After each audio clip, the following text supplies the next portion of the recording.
একদিন আমরা দুনিয়ার মায়া ত্যাগ করে দুনিয়া থেকে কবরে চলে যাব। আল্লাহ গো, আমরা যে কবরের মধ্যে চলে যাব, আমরা তো ভালো মানুষ হয়ে যাইতে পারবো কিনা আমরা জানি না। আল্লাহ জানাইয়া দেয়, বান্দা মান আরাফা নাফসাহু ফাকাদ আরাফা রাব্বাহু। আল্লাহ জানায়, বান্দা তোমরা যদি তোমাদের নিজের কথা চিন্তা করো, তাহলে আমার আল্লাহ তাআলা স্বয়ং তোমার কথা চিন্তা করবে। তুমি যদি আমার মনিবের হয়ে যাও, আমার মনি তোমার হয়ে যাবে। তুমি যদি তোমার রবের হয়ে যাও, তোমার রব তোমার হয়ে যাবে। হে বান্দার দলেরা, যদি তোমরা তোমাদের রবের হয়ে যাইতে পারো, তাহলে তোমরা মুমিন মুত্তাকি হয়ে যাইতে পারবা। হে মুসলমান, রবের হইতে পারেছেন কিনা আপনি আপনার নিজের বিবেককে প্রশ্ন করেন, আপনি আপনার নিজের কলবকে প্রশ্ন করেন। আপনি যদি প্রশ্ন করতে পারেন, তাহলে দেখবেন আপনি আপনার হিসাব মিলিয়ে ফেলেছেন। বলে, হুজুর কেমন করে হিসাব মিলাবো? আমি নিজের বিবেককে প্রশ্ন করলে আমার বিবেক বলে আমি বেনামাজি, আমার বিবেক বলে আমি মিথ্যাবাদী, আমার বিবেক বলে আমি হারামখোর, আমার বিবেক বলে আমি পরনিন্দাকারী, আমার বিবেক বলে আমি মানুষের ক্ষতি সাধনকারী। আল্লাহর নবী জানে তার উম্মত যেই মানুষগুলার বিবেকটাকে নিজেকে নিজে ছোট বানায়া ফেলে, ওই মানুষটা কিন্তু আমার আল্লাহ তাআলার কাছে গুনাহগার হিসেবে সাব্যস্ত হয়। শুধু গুনাহগার হিসেবে সাব্যস্ত হয় না, ওই মানুষটা মুশরিক হয়ে যায়, ওই মানুষটা মুনাফিক হয়ে যায়, ওই মানুষটা কাফের হয়ে যায়। ইয়া রাসূলুল্লাহ, কাফের মুশরিক মুনাফিক আমরা হইতে চাই না। নবী আমার বলে, উম্মত যদি তোমরা কাফের মুশরিক মুনাফিক হয়ে ইন্তেকাল করো, তোমাদের অবস্থা বড় খারাপ, তোমাদের অবস্থা বড় খারাপ। নবীজি গো, মরার পরে আমার সন্তান আমারে দেখবে না, আমার স্ত্রী আমাকে দেখবে না, আমার আত্মীয় স্বজন হারিয়া উলাদ কেউ আমাকে দেখবে না। অবস্থা খারাপ হলে এটা আমি মেনে নিতে পারবো। নবী বলেন, উম্মত তোমার অবস্থা খারাপ, তোমার আত্মীয় স্বজন দেখবে না। এই কথা তুমি যে বলো, এই কথা কিন্তু তোমার জন্য স্বাভাবিক না, অস্বাভাবিক একটা কথা। ইয়া রাসূলুল্লাহ, ইয়া হাবিবাল্লাহ, কেন গো? নবী আমার বলেন, তোমার ইন্তেকালের পরের অবস্থা যদিও তোমার আত্মীয় স্বজন না জানে, তোমার ইন্তেকালের আগের মুহূর্তের কথা কিন্তু তোমার আত্মীয় স্বজন জানে। যখন তোমার ইন্তেকালের সময় হয়ে যাবে, ইন্তেকালের সময় হয়ে গেলে আমার আল্লাহ তাআলার ফেরেশতা হযরতে মালাকুল মউত আজরাইল আলাইহিস সালাতু ওয়াস সালাম, ওই ফেরেশতা আজরাইল আলাইহিস সালাতু ওয়াস সালামকে আমার আল্লাহ তাআলা প্রেরণ করে দিবেন তোমার কাছে। নবী আমার বলেন, উম্মত ফেরেশতা আজরাইল আলাইহিস সালাতু ওয়াস সালাম যখন কোন বান্দার সামনে আসে গো, ওই ফেরেশতা আজরাইল আসার আগে আল্লাহ তাআলা দুইজন ফেরেশতা ওই বান্দার সামনে পাঠায়। শুধু বান্দার সামনে পাঠায় না, ওই ফেরেশতাগুলোর চেহারা হয় বড় ভয়ঙ্কর। কিন্তু জানো ওই দুইজন ফেরেশতা কেমন করে বান্দার সামনে আসে? ওই দুইজন ফেরেশতার হাতের মধ্যে একটা শক্ত চাটাই থাকে, শক্ত চাটাই। ওই বান্দাটার রূহ কবজ করার আগে বান্দা যে জায়গার মধ্যে শুয়ে থাকে, ওই বান্দাটার চোখের দৃষ্টি যতদূর পর্যন্ত যায়, মানে আপনি চোখ দিয়ে তাকাইলে বিজ্ঞান সায়েন্স বলতেছে একটা সাধারণ মানব জমিনের মানুষ তার চোখ দিয়ে 5 কিলোমিটারের সাদা জায়গা পর্যন্ত দেখতে পারে। মানুষ শোনো, তোমার চোখের শেষ সীমানা যে জায়গায়, ওই দুইজন ফেরেশতা তোমার চোখের শেষ সীমানায় দাঁড়ায়া থাকবে। নবীজি শেষ সীমানার মধ্যে যে দাঁড়ায়া থাকবে, কেন দাঁড়ায়া থাকবে? বলে, শুনো না আমার নবীজির হাদিস কি বলে। হযরতে বারা ইবনে আযিব রাহমাতুল্লাহি রাদিয়াল্লাহু তাআলা আনহু থেকে হাদিস বর্ণিত। তিনি বলেন, আমার নবীজিকে প্রশ্ন করলাম, ইয়া রাসূলুল্লাহ, ওই ফেরেশতাগুলা কি বান্দার কাছে আসবে না? বলে, না না না। বলে, তাহলে ফেরেশতারা বান্দার কাছ থেকে এত দূরে কেন থাকবে? নবী আমার বলেন, উম্মত ওই ফেরেশতাগুলোর হাতের মধ্যে শক্ত যে চাটাই থাকবে, ওই চাটাইয়ের মধ্যে করে বান্দার রূহটাকে বহন করে নিয়ে যাবে। আমরা যেমন ভাবে মানুষ মরার পরে মানুষকে খাটিয়ার মধ্যে শোয়া, 4 জন 4 কান্দের মধ্যে নিয়ে কবরের পারে নিয়ে যায়, জানাজার মাঠের মধ্যে নিয়ে যায়, আমাদের রূহটাকে নেওয়ার জন্য এমন দুইজন ফেরেশতা আগমন করে। কিন্তু এই ফেরেশতাদের চেহারা হয় একবার একবারে কুশ্চিত কালো। নবীজি কেন গো কেন? বলে ওই ফেরেশতারা বান্দার রূহটারে বহন করতে যায়। আইরে আমার গুনার মানুষ, যখন ওই ফেরেশতারা ওই দূরে দাঁড়ায় থাকে, আজরাইল বান্দার কাছে আসে বান্দার রূহটা কবজ করার জন্য। আজরাইল ডাকে, ও ফেরেশতারা তোমরা কেন বান্দার সামনে আসো না? আজরাইল ডাকে, ও ফেরেশতারা তোমরা কেন বান্দার সামনে আসো না? ফেরেশতারা বলতে থাকে না না না, এই বান্দা গুনাহগার, এই বান্দা বদকার, এই বান্দা সিয়াকার, এই বান্দা লুকায়া লুকায়া গুনাহ করেছে। এই বান্দার গুনার খবর দুনিয়ার কেউ জানে না, কিন্তু তোমরা কি জানো ও আজরাইল ফেরেশতা?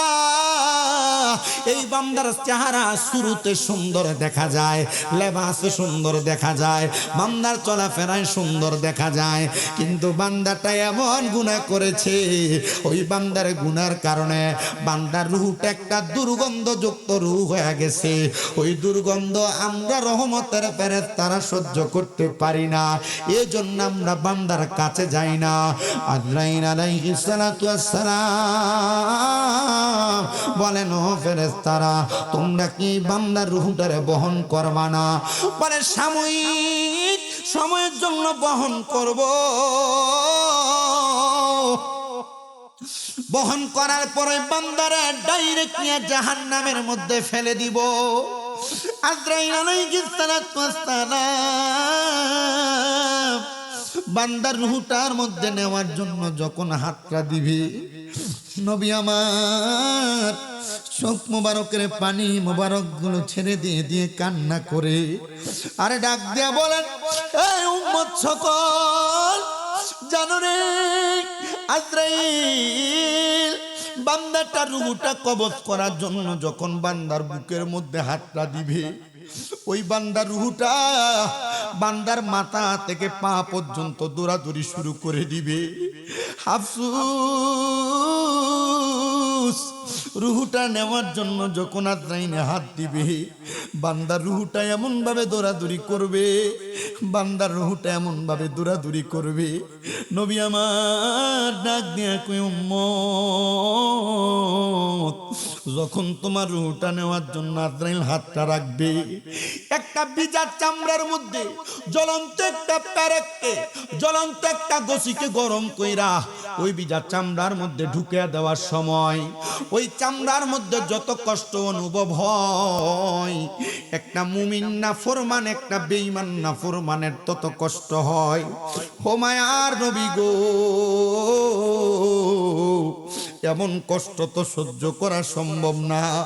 নবী আমার বলেন গো, যখন বান্দার রূহটা কবজ করবে আজরাইল আলাইহিস সালাতু ওয়াস সালাম, ওই বান্দার কাছে এত কষ্ট এত পরিশ্রম মনে হবে, বান্দা শুধু চিৎকার আর চিৎকার করতে থাকবে, আও মাও করে কান্না করতে থাকবে। বান্দার সন্তান তার মাতার কাছে বসে থাকবে, তার আত্মীয় স্বজন বসে থাকবে, কিন্তু কেউ তার মদত করতে পারবে না, কেউ তার উদ্ধার করতে পারবে না, কেউ তার জন্য একটু সহযোগিতা করতে পারবে না। নবীজি কেন গো? বলে তার চিৎকারের আওয়াজ কেউ শুনতে পাবে না। এজন্যই তো একজন লেখক সুন্দর করে বলতেছেন, ওরে একদিন আমি চলে যাব, একদিন আমি চলে যাব, ভবের মায়া ছাড়িয়া, পারবে না পারবে না পারবে না কেউ রাখতে ধরিয়া, আমায় পারবে না পারবে না পারবে না কেউ রাখতে ধরিয়া। হাইরে একদিন আমি চলে যাব, একদিন আমি চলে ভবের মায়া ছাড়িয়া, পারবে না পারবে না পারবে না কেউ রাখতে ধরিয়া, আমায় পারবে না পারবে না পারবে না কেউ রাখতে ধরিয়া। ওরে যেদিন আমি মরে যাব দুনিয়া ছাড়িয়া, ভাই বন্ধু সব দেখিতে আসবে বাড়িতে চলিয়া আমার ভাই বন্ধু সব দেখিতে আসবে বাড়িতে চলিয়া কামা কাপড় খুলে নিয়ে নতুন কাপড় হাইরে জামা কাপড় খুলে নিয়ে দিবে সাদা কাফন পড়ায়া পারবে না পারবে না পারবে না কেউ রাখতে ধরিয়া আমায় পারবে না পারবে না পারবে না কেউ জোরে জোরে বলেন না আরে একই দিন আমি চলে যাব একই দিন আমি চলে যাব ভবের মায়া ছাড়িয়া পারবে না পারবে না পারবে না কেউ রাখতে ধরিয়া আমায় পারবে না পারবে না পারবে না কেউ রাখতে ধরিয়া ওরে চারজনে চারে কান্দে করে যাবে রে নিয়া কবর পারে নিয়াটিতে শুয়াইয়া আমায় কবর পারে নিয়া দিবে মাটিতে শুয়াইয়া চারজনে চারে কান্দে কইরা যাবে রে নিয়া কবর পারে নিয়া দিবে মাটিতে শুয়াইয়া আমায় কবর পারে নিয়া দিবে মাটিতে শুয়াইয়া সবাই আমায় ভুলে যাবে সবাই আমায় ভুলে যাবে রাখবে না কেউ ধরিয়া পারবে না পারবে না পারবে না কেউ রাখতে ধরিয়া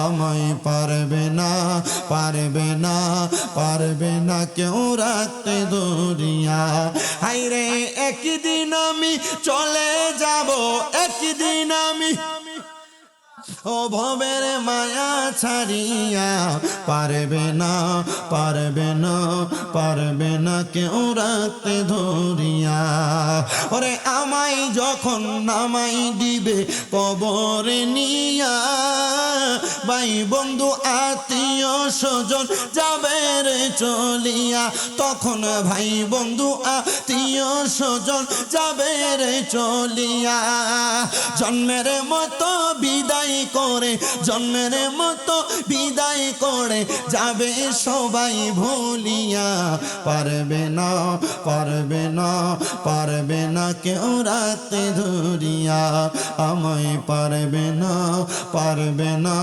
পারবে না কেউ রাখতে ধরিয়া হাইরে একদিন আমি চলে যাব একদিন আমি ও ভবের মায়া ছাড়িয়া ভবের মায়া ছাড়িয়া পারবে না পারবে না পারবে না কেউ রাখতে ধরিয়া আমায় পারবে না পারবে না পারবে না কেউ রাখতে ধরিয়া একটা জবানও বন্ধ রাখবেন না জবানটা ছেড়ে দিয়ে মোহাব্বতের আওয়াজে উচ্চ কণ্ঠে জুড়ে পড়েন আল্লাহু আকবার আমার মুমিন মুসলমানের দল যখন বান্দাটার রূহটা কবজ করবে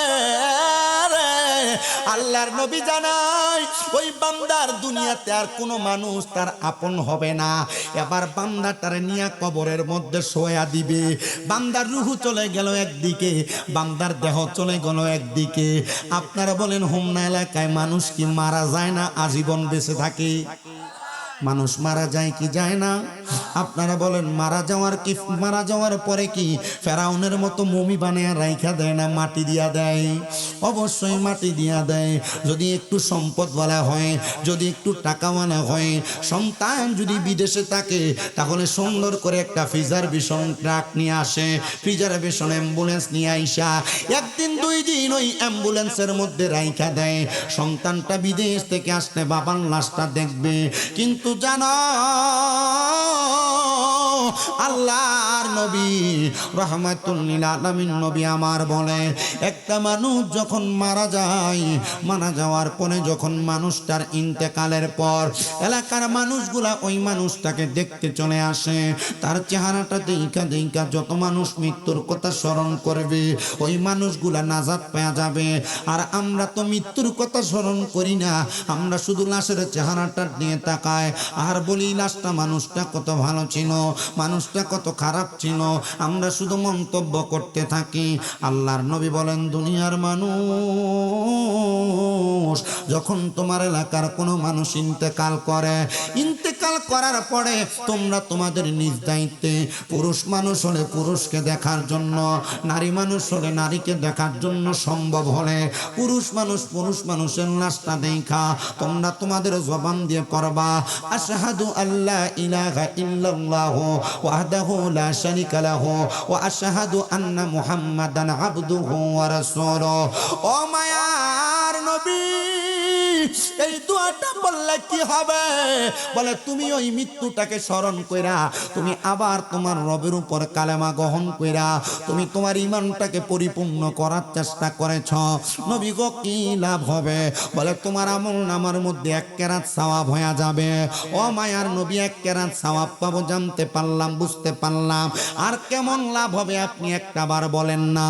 আমার নবী বলেন, যখন লাশটাকে গোসল করানো হয়, লাশটারে গোসল করায়া যখন তার জানাজার মাঠের মধ্যে নেওয়া হয়, যদি এলাকার কোনো মানুষ ওই জানাজাতে উপস্থিত হয়ে যায়, ওই মানুষটার জানাজা পড়ার কারণে আমার আল্লাহ তাআলা মানুষকে 1 কেরাত সওয়াব দান করে দেয়। অনেক মানুষ তো জানাজার নামাজ পড়ে মাটি না দিয়া তাড়াতাড়ি করে চলে যায়। দেখছনি রে দেখছনি, তোমার তাড়াহুড়া তখনও শেষ হয় না। আল্লাহর নবী কয়, মাটি দেওয়ার কারণে 3 মুঠ মাটি যে দিবা, পশ্চিমকে পিছ দিয়া লাশের মুখের দিকে তাকায়া তোমার আমলনামার মধ্যে 1 কেরাত সওয়াব হবে। মৃত ব্যক্তির জন্য দোয়া করলে আমলনামার মধ্যে আরো সওয়াব হবে। তাই লাশ দেখলে 1 কেরাত, লাশের জানাজা পড়লে 1 কেরাত, লাশকে মাটি দিলে 1 কেরাত, 3 কেরাত সওয়াব। সাহাবায়ে কারাম বলে, নবীজি গো, কষ্ট হয় আপনাদের, অসুবিধা হয় আপনাদের, আমি আপনাদের গাতারতে আস্তে আস্তে বয়ান করতেছি, একটু মনোযোগ দিয়ে শোনার চেষ্টা করবেন। সাহাবায়ে কেরাম বলে, নবীজি গো, লাশ দেখলে 1 সওয়াব, লাশ জানাজা পড়লে 1 সওয়াব, মাটি দিলে 1 কেরাত সওয়াব। নবীজি কেরাতের সওয়াবের পরিণাম বলেন না। আল্লাহর নবী বলেন, 1 কেরাত সমান হলো একটা উহুদ পাহাড় যত বড়, 1 কেরাতের সওয়াব তত বড়। উহুদ পাহাড়টা কত বড় জানো নবীজি? কত বড়? বলে বর্তমান সীমানা মাপ দিলে 7 কিলোমিটার লম্বা। আহারে ও দুনিয়ার মানুষ শোনো, একটা লাশের চেহারা দেখা দোয়া করলে 1 কেরাত পাইলা, লাশের জানাজা পড়লে 1 কেরাত পাইলা, লাশে মাটি দিলে 1 কেরাত পাইলা। এই 3 কেরাত সওয়াব মানে 3টা উহুদের ময়দানের পরিমাণ, উহুদের পাহাড়ের পরিমাণ সওয়াব তোমার আমলনামায় হয়ে যাবে। কেন তোমরা মানুষের মৃত্যু বরণের পর গাফলতি করো? কেন তোমরা তারা জানাজা পড়ো না? কেন তোমরা তারা মাটি দাও না? অলসতা করে করে তোমরা চলে আসো। আল্লাহর নবী কয়, যখন মানুষগুলা মাটি দিয়া চইলে আসে, তোমরা কি জানো রে মুসলমান, ওই লাশটার অবস্থা তখন কেমন হয়? নবীজি গো, কেমন হয়? বলে ওই সময় না রে, লাশের অবস্থা তখন থেকে বড় হাউমাউ করে কান্না করার অবস্থা হইয়া যায়। বলে হুজুর, লাশের রুহটা না চলে গেছে? কয় না না না, একটা মানুষ যখন ইন্তেকাল করে, ইন্তেকাল করার 40 দিন আগে আমার আল্লাহ তাআলার ফেরেশতা তার বাড়ির আশেপাশে ঘোরাফেরা করতে থাকে। ইন্তেকাল করার 40 দিন পর পর্যন্ত ওই লাশের পাশে রুহটা নিয়ে ফেরেশতারা ঘোরাঘুরি করতে থাকে। নবীজি তখন কি ওই লাশের কোনো কথা বলতে পারে? বলে লাশটা কথা বলে, লাশের রুহটা কথা বলে, কিন্তু তোমরা জানো না, জানো না। নবীজি গো, আমরা জানতে চাই, আমরা বুঝতে চাই। বলে যখন ইন্তেকাল করে তার আত্মীয় স্বজনরা তার চেহারা দেখতে আসে, তখন শুধু ওই লাশের রুহটা ডাক দিয়া বলে, এই এলাকাবাসীরা, এই বন্ধু বান্ধবরা, এই আত্মীয় স্বজনরা, তোমরা যে আমাকে দেখার জন্য আসলা, তোমরা আমাকে দেখা দেখা চলে যাও না, তোমরা আমার জন্য একটু দোয়া করে দিয়ে যাও, তোমরা আমার জন্য একটু দোয়া করে দিয়ে যাও। আর নিজের মরার কথা স্মরণ কইরা এখন থেকে তোমাদের ঈমানটাকে তাকওয়াটাকে আল্লাহর ভীতিটার অন্তরে ধারণ করো। যখন এই কথাগুলা বইলা বইলা মানুষগুলাকে আকর্ষণ করে, কিন্তু তখন মানুষ তার কথাগুলো শুনতে পারে না। নবীজি গো আর কেমন অবস্থা হয় বলে, যখন মানুষ তারে গোসল দিতে নেয়, লাশের রুহটা ডাক দিয়া কয়, এলাকার মানুষ, ও লাশ দোয়ানেওয়ালা, আমাকে তুমি যে গোসল করাও, আমার শরীরের মধ্যে হাতটা একটু আলতো ভাবে রাখো। আমার শরীরের মধ্যে হাতটা জোরে রাখলে আমার কেমন জানি লাগে। আমার দেহের মধ্যে ঠান্ডা পানি দিও না, আমার দেহটারে তুমি সুন্দর করে গোসল করাও। আমার এমন একটা যাত্রী বানিয়ে দাও, এমন একটা বৈরাত সাজিয়ে দাও। বলে কেমন তুমি হইতে চাও? বলে আমারে একটা দুলা যখন বিবাহ করতে যায়, আমার একটা দুলার মতো দুলহান সাজায়া দাও। আমি যেন কবরের মধ্যে যাওয়ার পরে আমার মনিবের সামনে আমি সুন্দরভাবে দাঁড়াইতে পারি। ও মুসলমান, তোমার মরার পরে তোমার পরিচয় কিন্তু তোমার পোশাকে না। মরার পরে তোমার পরিচয় হলো দুইটা কাজে। এক নাম্বার তোমার ঈমান আর আমলে। কিন্তু তুমি তোমার পোশাক পরিচ্ছদ সুন্দর করো, চরিত্র সুন্দর করো না, ঈমান সুন্দর করো না, তাকওয়া সুন্দর করো না। ঈমান আমল তাকওয়াটারে সুন্দর করো, দেখবা তোমার কবর সুন্দর, তোমার মরণ সুন্দর, তোমার হাসর সুন্দর, তোমার মিজান সুন্দর। মুসলমান ইমামদার এই জন্য তা শেখ লিখতেছে, ওরে লাশটি নিয়ে গরম জলে গোসলেরই পরে বিছানাটা সাজাই দিবি খুশবু আতরে। তোরা বিছানাটা সাজাই দিবি খুশবু আতরে। লাশটি নিয়ে গরম জলে গোসলেরই পরে বিছানাটা সাজাই দিবি খুশবু আতরে। তোরা বিছানাটা সাজাই দিবি। আরে পড়বি নামাজ দুরুদ শরীফ, কান্না বিলাপ করিস না, কাফনে দিস নবীজির নাম ভুলিস না রে, বলিস না। কাফনে দিস নবীজির নাম ভুলিস না রে, বলিস না। আমি হঠাৎ করে গেলে মোরে, হঠাৎ করে গেলে মোরে, কান্না বিলাপ করিস না, কাফনে দিস নবীজির নাম ভুলিস না রে, বলিস না। কাফনে দিস নবীজির নাম বলিস না রে, বলিস না। আমি হঠাৎ করে গেলে মোরে, হঠাৎ করে গেলে মোরে, কাঁদিস না কেউ কাঁদিস না, কাফনে দিস নবীজির নাম বলিস না রে, বলিস না। কাফনে দিস নবীজির নাম বলিস না রে, বলিস না। আমি হঠাৎ করে গেলে মোরে, হঠাৎ করে গেলে মোরে, কান্না বিলাপ করিস না, কাফনে দিস নবীজির নাম ভুলিস না রে, বলিস না। কাফনে দিস নবীজির নাম ভুলিস না রে, বলিস না। আরে লাশটি নিয়ে গরম জলে গোসলেরই পড়ে বিছানাটা সাজাই দিবি খুশবু আতরে। বলেন বিছানাটা সাজাই দিবি খুশবু আতরে।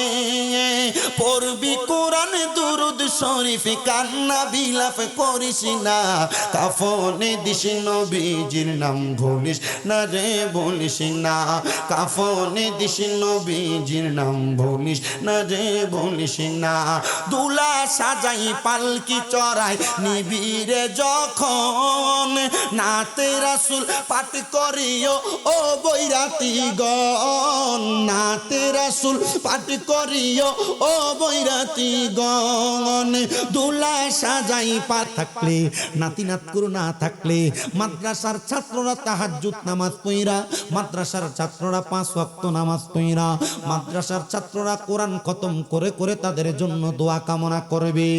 আইরে এই দোয়াটা কেমন জানো আল্লাহর নবী তিরমিজির হাদিস বলেন একটা মানুষ মাছ সমুদ্রের মধ্যে ডুবে যায়, ডুবে যাওয়ার সময় হঠাৎ করে কেউ যদি একটা নৌকা লইয়া যাইয়া সমুদ্রের মাঝখান থেকে মানুষটারে উদ্ধার করলে ওই ডুবন্ত ব্যক্তি যেমন ভাবে খুশি হয়ে যায়। দুনিয়াতে কোনো সন্তান, দুনিয়াতে কোনো আওলাদ, দুনিয়াতে কোনো ওয়ারিসেরা কোনো মৃত ব্যক্তির জন্য দোয়া করলে ওই মৃত ব্যক্তি ডুবন্ত ব্যক্তির মতো খুশি হয়ে যায়। এই দুনিয়ার মানুষ, একদিন তুমি দুনিয়াতে থাকবা না, টাকা পয়সা ধন দৌলত বাড়ি গাড়ি সব তোমার থাকবে। একটা বার চিন্তা করে দেখো, তোমার তো কবরের দেশে যাইতে হবে। কবর দেশে যাওয়ার আগে তুমি এমন একটা পুঁজি তোমার রেডি করো, যেই পুঁজি দিয়া তুমি দুনিয়া খেরাত সুন্দর করতে পারবা। আরে চোখেরই পলকে তুমি হতে পারো লাশ, চিরতরে বন্ধ হবে তোমারই নিঃশ্বাস। কথা কন্যা ঠিক না বেঠিক? কে কখন মারা যাবে এটার গ্যারান্টি কেউ দিতে পারবে নাকি? হোমনা থেকে কুমিল্লা শহরে যাইতে আমার সময় লাগে 2 ঘন্টা আমার বাড়িতে। আমি এখান থেকে মাহফিল শেষ করে যে বাড়িতে যাব এটার গ্যারান্টি আমি দিতে পারবো না। আমার মাহফিলের অতিথি দিতে পারবে না, মাদ্রাসার প্রতিষ্ঠাতা দিতে পারবে না। এখান থেকে ওইটা যে আপনি পাশের বাড়িতে যাবেন এটার গ্যারান্টি কেউ দিতে পারবে না। ও মুসলমান ইমানদারেরা, যেহেতু গ্যারান্টি দিতে পারবেন না, একটু মোহাব্বতে আমার সাথে বলেন না, চোখেরই পলকে তুমি হতে পারো লাশ, চিরতরে বন্ধ হবে তোমারই নিঃশ্বাস। হবে এলান তোমারই নাম মসজিদের মাইকে, হবে এলান তোমার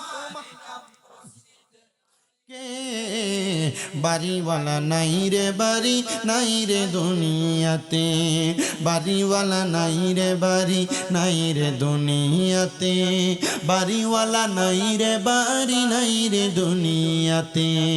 তোমার ভয়ে থাকতো মানুষ ছিল বাহাদুরি, ভাবনি হাওয়ায়ুরা তুমি যে রঙিন ঘুরি।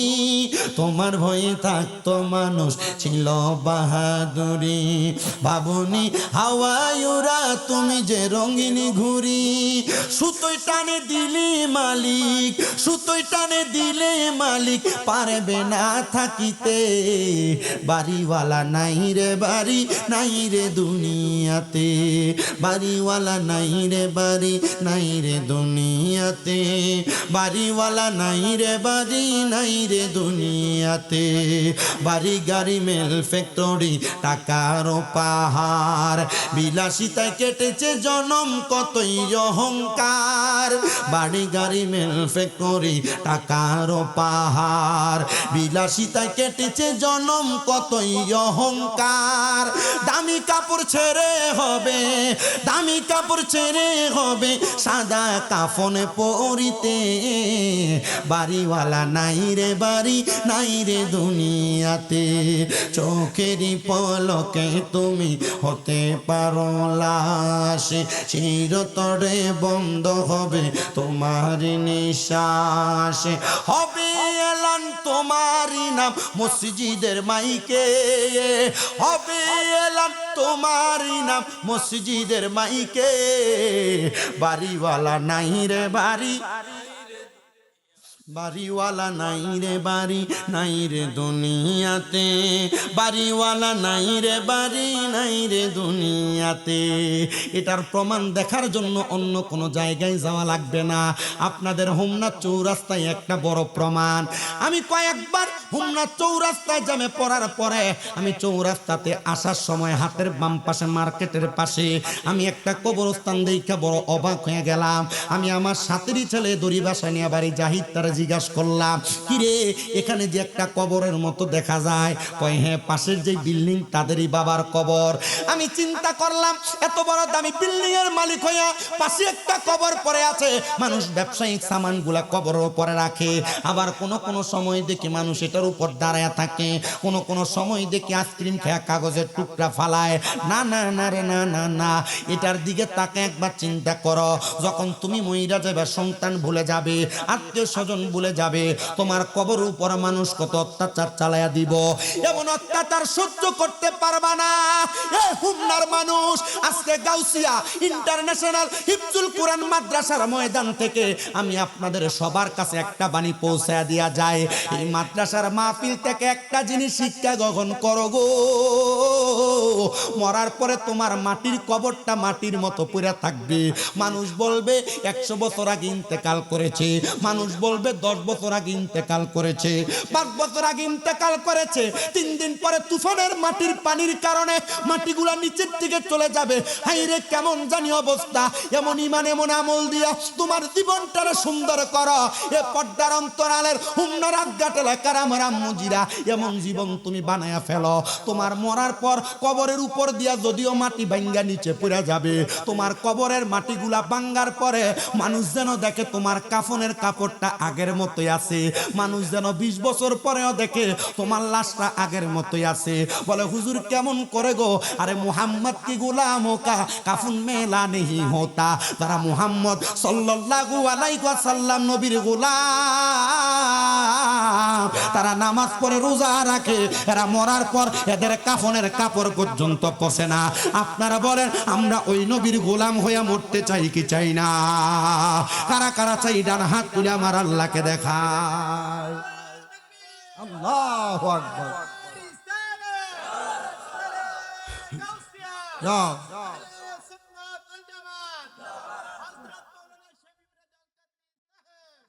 अरे मोहम्मद की गुलामों का कफन मैला नहीं होता, ज़मीं मेरी नहीं होती, ज़मन मेला नहीं होता, ज़मीं मेरी नहीं होता, ज़मन मेला नहीं होता। मोहम्मद की गुलामों का कफन मैला नहीं होता, मोहम्मद की गुलामों का कफन मैला नहीं होता। दुनियार मानुष एमन जीवन गठन करो যেই জীবন গঠন করার মাধ্যমে তোমার মরণ সুন্দর হবে, কবর সুন্দর হবে, মরার পরে জান্নাত তুমি কামনা করতে পারো। তো আমি আপনাদেরকে এই কথাটাই জানান করে দিয়েছি, আপনারা শুধু মরার সময় যেন ঈমান নিয়ে মরতে পারেন, কবরে সুন্দর থাকতে পারেন, এমন একটা ব্যবস্থা করবেন। আমি ছোট্ট একটা কারগুজারি বললে আপনারা বুঝতে পারবেন। আপনাদের দোয়ার বরকতে আমি হোমনাতে মাহফিল করে আজকে 10 বছর, 17 সাল থেকে আজকে 26 সাল পর্যন্ত 10 বছর আমি মাহফিল করি। মাহফিল করার বয়সে আল্লাহ তাআলা সারা বাংলাদেশে আমার অনেক ভক্তবিন্দু দুনিয়াতে তৈরি করে দিয়েছে। আমার একটা ভক্ত কিছুদিন আগে ইন্তেকাল করেছে, টাঙ্গাইলের মির্জাপুরে বাড়ি। ইন্তেকাল করার আগে সে আমার কাছে 6 মাস পর্যন্ত বলছে, হুজুর আমি কিন্তু আমার মরণটা একটা ভালো মরণ চাই, আপনি আমার জন্য সব সময় দোয়া করবেন, আমি যেন মরার সময় কালেমা পড়তে পড়তে মারা যাই। জোরে কি সুবহানাল্লাহ বলবেন না? মুসলমান আমার ছেলেটা বলে, হুজুর আপনি আমার জন্য দোয়া করবেন, আমি যেন কালেমা পড়তে পড়তে মারা যায়। আমি বললাম যারে পাগলা দোয়া করব। সে প্রতি সপ্তাহে আমার একবার কল দিত, মাসে মাসে কল দিয়া খবর নিত, মাঝে মাঝে হাদিয়াগুলা পাঠিয়ে কইতো, হুজুর আমার টাকা পয়সা দম দৌলত কিছু লাগবে না, আপনি শুধু দোয়া করবেন মরার সময় যেন কালেমা পড়ে মরতে পারি। এ হুমনার মানুষ, আপনারা বলেন আমরা কালেমা পড়তে পড়তে মরতে চাই কি চাই না? আরে আপনারাও চান, পর্দার অন্তরালের আমার অনেক মা বোনেরাও চাই মরার সময় টাকা পয়সা দম দৌলত কোনো কিছু লাগবে না, মরার সময় শুধু কালেমা পড়তে পড়তে মারা যাইতে চাই, ঈমান নিয়ে মরতে চাই। কথা কোন না ঠিক কি না? ওই ছেলেটা মোটরসাইকেল অ্যাক্সিডেন্ট করার পরে সবাই বলেছে ছেলেটা বাঁচবে না, কিন্তু 20 দিন হসপিটালে থাকার পরে ছেলেটা সুস্থ হয়ে গেছে। ছেলেটার মা আমার একদিন ফোন দিয়া কই, হুজুর আমার সন্তানটা কিন্তু ভালো হয়ে গেছে, হুজুর আমার কেমন জানি লাগে, আমার পুত্র মনে হয় দুনিয়াতে থাকবে না।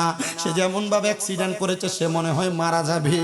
অল্প কিছুদিন পরে 21 দিনের মাথায় ছেলেটা ইন্তেকাল করছে।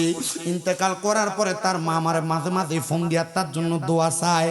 আমার কই হুজুর আপনি আমার পুত্রের লাগা দোয়া করেন। আমি ডাক দিয়া কইলাম কি গো মা, আপনার চেহারার ভিতরে দি আপনার ছেলে মরে যাওয়ার পরে আপনার চেহারার মধ্যে এমন কোনো ভাব দেখা যায় না, ফুট মরে গেলে তো মা বাপের কলজা ছিঁড়া যাওয়ার কথা। মহিলা কই হুজুর আমার ছেলেটা যদি খারাপ ভাবে মরতো আমি আমার সন্তানের লেগে আফসোস করতাম। হুজুর আমার ছেলে তো খারাপ ভাবে মরে নাই। আমি জিজ্ঞাইলাম কেন খারাপ ভাবে মরে নাই? মহিলা ডাক দিয়া কই হুজুর আমার ছেলেটা আপনার কাছে সবসময় একটা দোয়া চাইতো, আপনি কম তো দোয়াটা কি? আমি কইলাম আপনার ফুটে আমার কইতো মরার সময় কালেমা পড়তে পড়তে মারা যাইবো। ওই হুজুর আমার ছেলে অ্যাক্সিডেন্ট করার পরে যখন রাত্রে ঘুমাইতো আমি মাটারে ডাক দিয়া আমি মায়ের ডান রানের উপরে তার মাথাটা রাইখা ঘুমাইতো। আমি মার গালটার ভিতরে আমার ফুটে তার হাতটা দিয়া ধরত। হুজুর আমার ছেলে যখন মারা যায় তখন আমার ফুটরা আমার ডান রানের উপরে মাথা রাখছে, আমি মায়ের ডান গালটার ভিতরে তার হাতটা দিয়া ধইরা তার জবান দিয়া পড়তেছে মা তুমি আমারে মাফ করে দিও, লা ইলাহা ইল্লাল্লাহু মুহাম্মাদুর রাসূলুল্লাহ। হুজুর আমার ছেলেটা আর কোনো কথা বলে নাই, আমার ছেলেটা দুনিয়া থেকে বিদায় হয়ে গেছে। উনার মানুষ মহিলাটা কই হুজুর আমার ছেলেটা কালেমা পড়তে পড়তে মারা গেছে, আমি মায়ের কি আফসোস থাকার কথা? আমি মায়ের কোনো আফসোস নাই, আমার আল্লাহ আমার সন্তানটারে জান্নাতি বানাইবো। আমি মায়ের বুকে বলে আমি মায়ের দিলে বলে আমার পুতে কালেমা পড়তে পড়তে মরছে, আমি মার কাছে মাপ চাইছি, আমার পুতে দুজকে যাবে না, আমি মার মনের ভিতরে বিশ্বাসটা আছে। এ হোমনা রাতঘাটের মানুষ, মহিলা কলেজ রোডের জান্নাতের বাগান যে গাউসিয়া হিফজুল কোরআন ইন্টারন্যাশনাল মাদ্রাসার হুজুররা সাজাইছে, এলাকার মানুষগুলার নিয়ে সাজাইছে। এই মাহফিলটা থেকে একটা জিনিস শিক্ষা গ্রহণ করো, এই মাদ্রাসায় যে ছাত্ররা কোরআন পড়ে, নুরানি পড়ে, নাজরা পড়ে, হিফজুল কোরআন বিভাগে কোরআন মুখস্থ করে, এই পোলাপানগুলা মারা যাবে ইমান নিয়া। এই পোলাপানগুলা যারা পড়ায় এরা মারা যাবে ইমান নিয়া। তোমরা যারা তোমাদের সন্তানে মাদ্রাসায় পড়াও, নাতি নাতকুরে মাদ্রাসায় ভর্তি করে কোরআন শিখাও, ওই নাতি নাতকুর গুলা তোমাদের জন্য দোয়া করবে। যদিও তোমার আমল নামায় কোনো নেক আমল নাই, কিন্তু এই কোরআনের হাফেজ গুলা দোয়া করার কারণে, মাদ্রাসার কোরআনের পাখিরা দোয়া করার কারণে আল্লাহ তোমাদেরকে মাফ করে দিবে। যদি মাফ চাও রে, যদি মাপ চাও আল্লাহ তাআলার দরবারে সব সময় মাদ্রাসার তলেবুল আলেম কোরআনের পাখিদের জন্য দোয়া করবা। পারলে নিজে একটু মাদ্রাসায় পড়বা। বলে হুজুর বয়স বেশি, চোখে দেখি না, আমি কেমনে পড়বো? নিজের সন্তানকে পড়াইবা। হুজুর সন্তান তো বড় হয়ে গেছে, নাতি নাতকুর গুলারে পড়াইবা। এলাকায় এত সুন্দর মাদ্রাসা হয়ে গেছে, এলাকার মানুষের জন্য সৌভাগ্য, এলাকার কবরবাসীর জন্য সৌভাগ্য, এলাকার মা বোনের জন্য সৌভাগ্য। আবার মাদ্রাসাটার নাম দিছে গাউসিয়া। গাউসিয়া নামটা কোনো সাধারণ নাম না, গাউসিয়া নামটা হলো তরিকত জগতের অলিদের অলি, শ্রেষ্ঠ অলি হযরতে পীর মীর মহিউদ্দিন আব্দুল কাদের জিলানী আল গিলানী রাদিয়াল্লাহু তাআলা আনহুর নামে নাম। হুজুর আব্দুল কাদের জিলানীর গাউসিয়তের উসিলায় আল্লাহ যেন মাদ্রাসাটারে কবুল করে। এই মাদ্রাসায় যারা সহযোগিতা করবে, মাদ্রাসায় যারা ছাত্র দিবে, আল্লাহ যেন তাদেরকে কবুল করে। এলাকাবাসী যেন মাদ্রাসাটারে ধরে রাখতে পারে, ছাত্র দিয়া মাদ্রাসাটারে সহযোগিতা করতে পারে, আল্লাহ তাআলা তাদেরকে সে তৌফিক দান করেন। জোরে পড়েন আমিন, মহাব্বতে বলেন আমিন।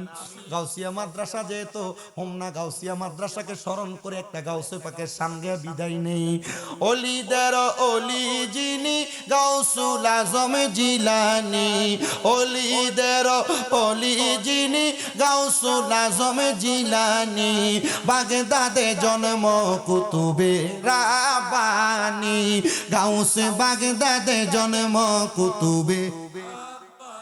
বলেন অলিদের অলি যিনি গাউসুল আজম জিলানী, অলিদের অলি যিনি জিলানি বাগদাদে জন্ম কুতুবে রাব্বানি গাউসে বাগদাদে জন্ম কুতুবে বংশ তোমার হাসান হুসাইনি তুমি হইলা মা ফাতেমার নয়নের মনি গাউসে বংশ তোমার হাসান হাইরে তুমি হইলা মা ফাতেমার নয়নের মনি হাইরে মুর্দা কলব জিন্দা করো ও গো গাউসে সামদানি মুর্দা কলব জিন্দা ও গো গাউসে সামদানি বাগদাদে জন্ম কুতুবে রাব্বানি গাউসে বাগদাদে জন্ম কুতুবে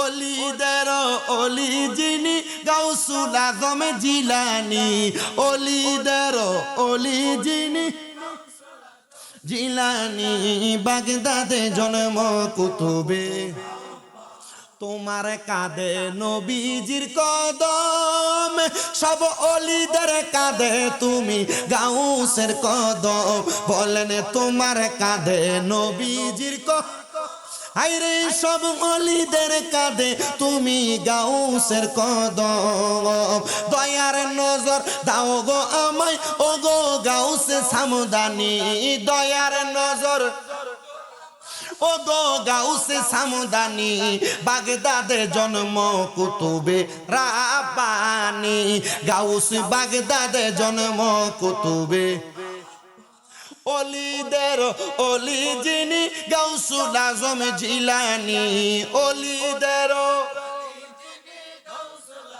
জিলানি বাগদাদে জন্ম কুতুবে আল্লাহ আমাদেরকে গৌসে পাক হযরত আব্দুল কাদের জিলানীর উসিলায় মাফ করেন আস্তে কই স্যার জোরে কোন আমিন আল্লাহ যদি আমরা মাফ করে দেয় আমাদের লাভ হবে না লাভ হবে না যেহেতু লাভই হবে আল্লাহ তাআলা আমাদের সে লাভবান করুন পরে না আমিন গাউসিয়া হিফজুল কোরআন ইন্টারন্যাশনাল মাদ্রাসা আপনাদের পাশ মাহফিল তো তারাই করাচ্ছে নাকি আপনারা আসতে বলছেন আর জোরে বলেন না ঠিক কি না এটা হচ্ছে হোমনা চৌরাস্তা মহিলা কলেজ রোড রাজঘাট হোমনা কুমিল্লা এই মাদ্রাসা এলাকায় হুজুর বড় পীর আব্দুল কাদের জিলানীর নামের উপরে হইছে এলাকার মানুষ যারা আছে আপনারা যারা আহলে সুন্নাত ওয়াল জামাতের আকীদা মোতাবেক চলেন আপনারা যারা আছেন অন্যান্য যারা আছেন আপনারা সবাই মাদ্রাসার প্রতি নজর করবেন ছাত্র দিবেন কথা বলেন ছাত্র দিয়া যদি নজর করেন আল্লাহ চাইলে এরা কোরআন পড়ে যে সওয়াব পাবে আল্লাহ কি আপনার আমলনামায় সওয়াব দিবে না দিবে সবাইকে দিবে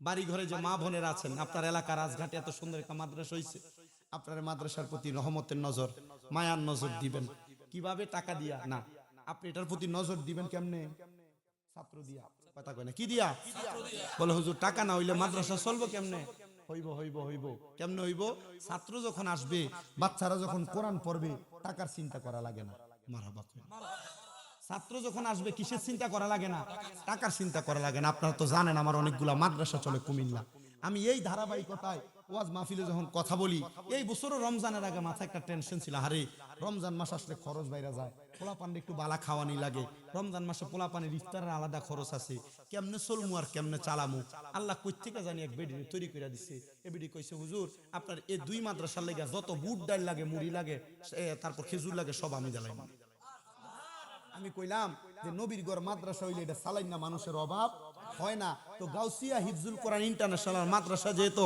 হোমনা মহিলা কলেজ রোডে এই কি কয় রাজঘাটে হয়ে গেছে এই মাদ্রাসা চালানোর মতো মানুষের অভাব হোমনায় হবে না ইনশাল্লাহ তোমরা শুধু ছাত্রই না ঢুকাও তোমরা শুধু ছাত্রই না ঢুকাও এলাকার মানুষ শুধু ছাত্র না বলে হুজুর টাকা পয়সা তো দিতাম পারি না একটা ছাত্রই না দিলাম হুজুর টাকা পয়সা তো দিতাম পারি না একটা ছাত্রই না দিলাম দেখবা ছাত্র যখন বাড়বে এলাকার মানুষ যখন মারা যাবে এই ছাত্রগুলা নিয়ে যায় যখন কোরআন পড়বো এলাকার মানুষ যখন মারা যাবে কবরের পারে ছাত্রগুলা নিয়ে দেয় যখন হাত বাড়ায় দোয়া করবো আল্লাহ এই লোকটা মারা গেছে তুমি তারা মাফ করো এলাকার মানুষ করবো কিরে আমরা জিফুতে দোয়া করে না দেখছুস নি গাউসিয়া হিফজুল কোরআন ইন্টারন্যাশনাল মাদ্রাসার পোলাপান্ডি আমরা কবরের পারে আইছে আমরা মরার পরে আমরা মার জন্য দোয়া করতেছে কোরআন পড়া আল্লাহ গো এরা তুমি কবুল করে দেখবা এরাই পুরো এক ফ্যামিলি দেখবা মাদ্রাসা চালাইলিস কথা কই না কি লাগে আর এটা হোমনা তিতাস মুরাদনগর নবীনগর এলাকা বানসারামপুর এলাকায় ব্যাপার না কারণ আমি জানি অত্র অঞ্চলে এলাকার ভিতরে প্রত্যেক গ্রামে গ্রামে একটা অনেক গ্রামে 5টা মাদ্রাসা তোরা গ্রামে কয়টা রে আছেন তাহিরি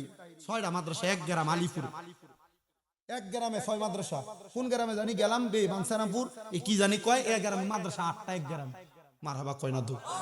আপনার এলাকায় যেহেতু একটা মাদ্রাসা হয়ে গেছে, আপনারা এটাকে একটা ফুল হিসাবে যত্ন করবেন। ফুল গাছের গোড়ায় পানি দিলে ফুল কি কম হয় না বেশি হয়? ফল গাছের গোড়ায় পানি দিলে ফল কি কম হয় না বেশি হয়? আপনার এই গাউসিয়া হিফজুল কোরআন ইন্টারন্যাশনাল মাদ্রাসা এলাকায় হইছে, আপনি এটার গোড়ায় পানি দিবেন, ছাত্র দিয়া সহযোগিতা কইরা আল্লাহ কবুল করেন। পড়েন আমিন। সবাই একটু জিকির করেন আল্লাহ আল্লাহ।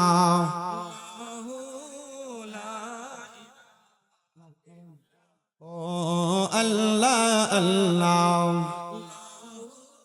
লা ইলাহা রাহমাতাল লিল আলামিন নবী আমরার জানের জান, আশিকের নয়নে মনি পরাণের পরাণ নবীজি আল্লাহ আল্লাহ, লা ইলাহা ও আমার আল্লাহ আল্লাহ, ও লা ইলাহা। মদিনার ফুল বাগানে কত রঙের ফুল, একটি ফুলের নাম রাখিলেন মুহাম্মদ রাসূল নবীজি আল্লাহ আল্লাহ, লা ইলাহা।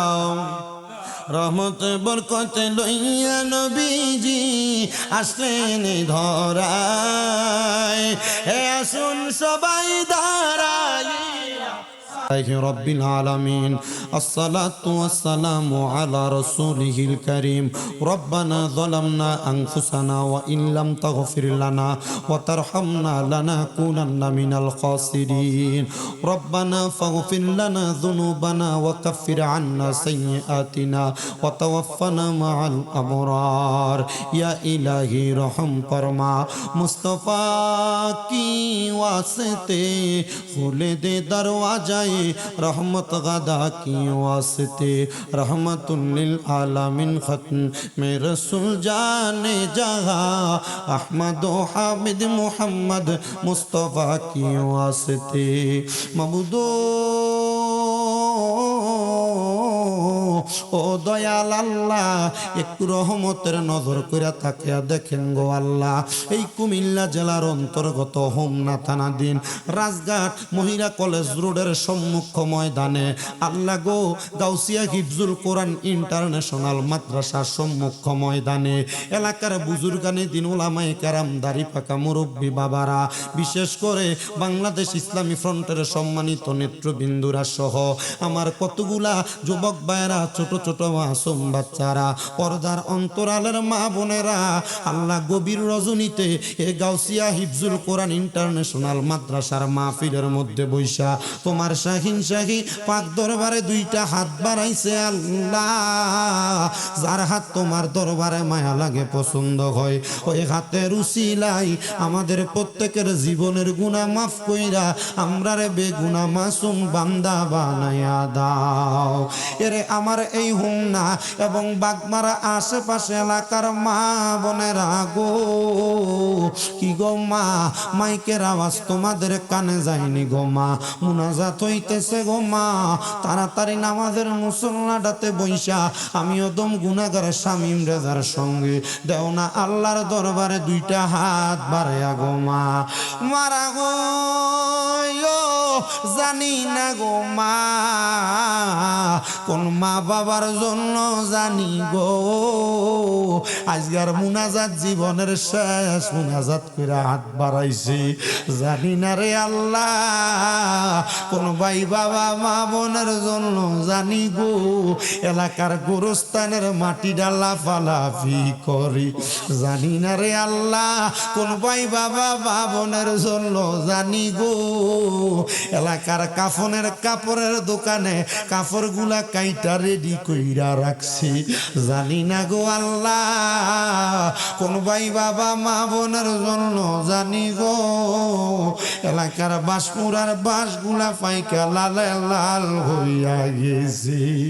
ওই আমার আল্লাহ আমরার মুনাজাত তুমি কবুল করছনি, আমরার তুমি মাফ করবাইনি গো আল্লাহ, আমরারে তুমি ক্ষমা করছনি।